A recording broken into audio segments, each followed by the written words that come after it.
15028।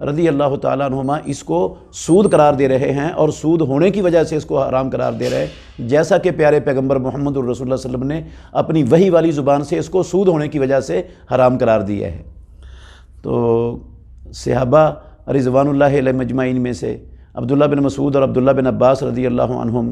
ان میں سے ان کی رائے کا کوئی ایک صحابی بھی مخالف نہیں ہے۔ اور اس محترم نے بھی، جس نے میری بات کا جواب لکھا ہے، اس نے بھی کسی ایک صحابی کا تذکرہ نہیں کیا، تابعین سے شروع کیا ہے۔ اس کو بھی پتہ ہے کہ صحابہ میں سے ایک صحابی بھی نہیں ہے جو ان کی رائے کا قائل ہو۔ یہ مسئلہ قسطوں کی وجہ سے یا ادھار کی وجہ سے کسی چیز کے ریٹ کو بڑھانے کا یہ مسئلہ صحابہ کے دور میں تھا ہی نہیں، یہ مسئلہ پیدا ہی متاخرین کے دور میں ہوا ہے۔ تو متاخرین کے دور کے اندر پیدا ہونے والے مسئلے پر اگر چند علماء بعد کے جو ہے نا وہ اپنے کچھ شبہات کی بنا پر یا اپنی کچھ خواہشات کی بنا پر اگر وہ فتویٰ دے رہے ہیں یا کسی تقلید کی بنا پر دے رہے ہیں تو ان کی تو کوئی حیثیت نہیں ہے۔ متقدمین میں تو صحابہ آتے ہیں اور ہم مکلف ہیں اس بات کے، جس طرح رسول اللہ صلی اللہ علیہ وسلم سے صحابہ نے دین کو سمجھا ہے اس طرح سمجھنا چاہیے۔ اور سارے صحابہ، ایک بھی صحابی جو ہے نا وہ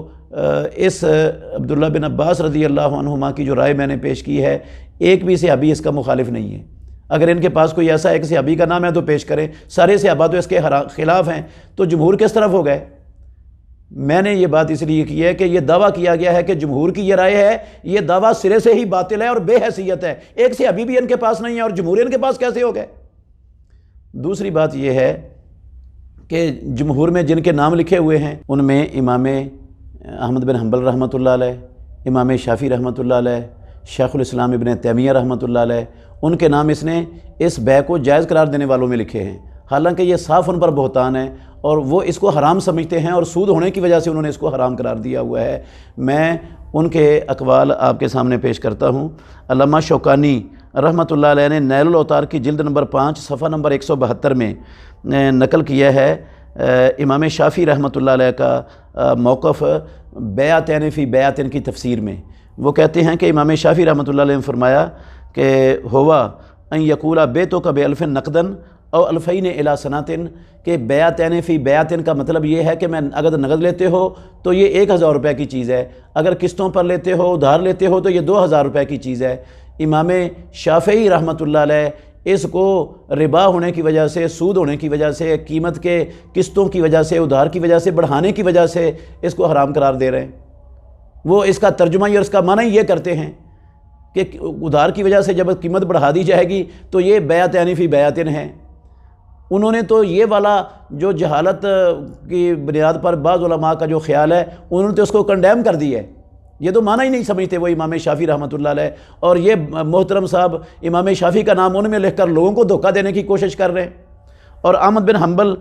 رحمۃ اللہ علیہ ان کے بارے میں بھی موجود ہے، امام ابن حزم رحمۃ اللہ علیہ نے محلہ ابن حزم کے اندر جلد نمبر 9 صفحہ نمبر 16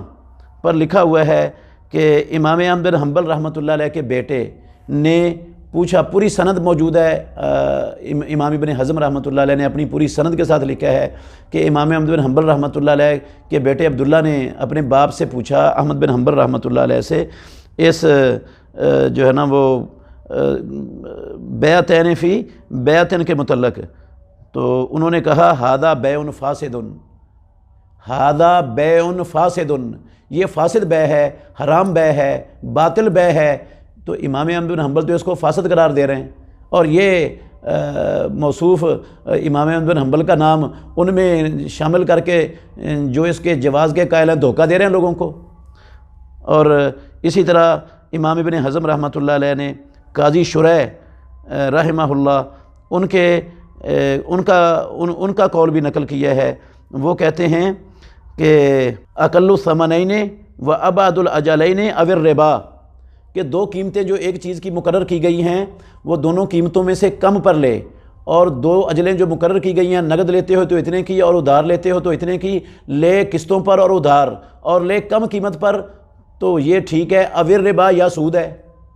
یہ قاضی شریح رحمہ اللہ اس کو سود قرار دے رہے ہیں اور سود ہونے کی وجہ سے اس کو حرام قرار دے رہے ہیں۔ تو عبداللہ بن عباس رضی اللہ عنہ عنہ، عبداللہ بن مسعود رضی اللہ تعالیٰ عنہ،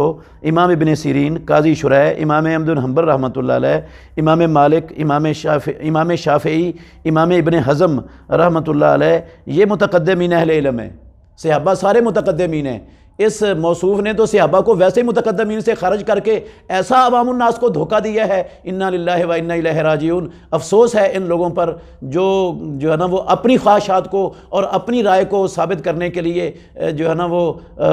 اصطلاحات بدلنے سے بھی گریز نہیں کرتے۔ تو یہ سارے ائمہ ہیں، صحابہ سارے ہیں، شیخ الاسلام ابن تیمیہ ہیں رحمۃ اللہ علیہ، اور احمد بن حنبل ہیں، سارے بڑے بڑے علماء کرام اس کو سود ہونے کی وجہ سے حرام قرار دیتے ہیں، اور جنہوں نے اس کو جہالت کی وجہ سے حرام قرار دیا ہے ان کی بات ہی غلط ہے۔ یہ حدیث کی تعویل ہی باطل ہے، اس لیے باطل ہے تعویل یہ حدیث کی کہ اس میں جہالت تو ہے ہی نہیں سرے سے۔ جہالت کس طرح ہے اس میں؟ بیچنے والے نے بتا دیا کہ یہ نقد لیتے ہو تو یہ 100 روپے کی ہے، مثلاً قسطوں پر لیتے ہو تو یہ 150 روپے کی ہے مثال کے طور پر۔ اب وہ لینے والا چیز لے جاتا ہے، یا تو وہ پیسے دے کے لے کے جائے گا تب بھی جہالت نہیں ہے، یا وہ پیسے نہیں دے گا ویسے چیز اٹھا کر لے جائے گا تب بھی جہالت نہیں ہے۔ جہالت کدھر ہے ادھر؟ جہالت کیسے ہے؟ پیسے دے گیا تو اس کا مطلب ہے نقد لے گیا ہے، نہیں دے گیا تو اس کا مطلب ہے ادھار لے گیا، یہ جہالت کدھر گئی ہے؟ بائع نے خود اختیار دیا ہے مشتری کو، بیچنے والے نے خریدار کو اختیار دیا ہے کہ یہ چیز نقد لیتے ہو تو اتنے کی ہے، ادھار لیتے ہو تو اتنے کی ہے، اور اس نے اس اختیار سے فائدہ اٹھا کر وہ ادھار چیز لے گیا، پیسے اس کو دیے نہیں۔ جہالت کدھر رہ گئی ہے اس میں؟ اس کو جہالت قرار دینا اور جہالت کی بنا پر اس کو غلط قرار دینا یہ بھی ناانصافی ہے۔ میں نے پہلے کلپ میں وضاحت کی تھی کہ جہالت اس میں بنتی نہیں ہے، کیونکہ رسول مکرم صلی اللہ علیہ وسلم اس بیع کو سود ہونے کی وجہ سے حرام قرار دے رہے ہیں، اور بعض علماء اس بیع کو جو ہے نا وہ جہالت کی وجہ سے حرام قرار دے رہے ہیں۔ اب اللہ کے نبی کی بات معتبر ہوگی یا بعض علماء کی بات معتبر ہوگی؟ تو اللہ کے نبی کی بات کا اعتبار ختم کر دیا اور علماء کی بات معتبر ہو گئی۔ ویسے بھی یہ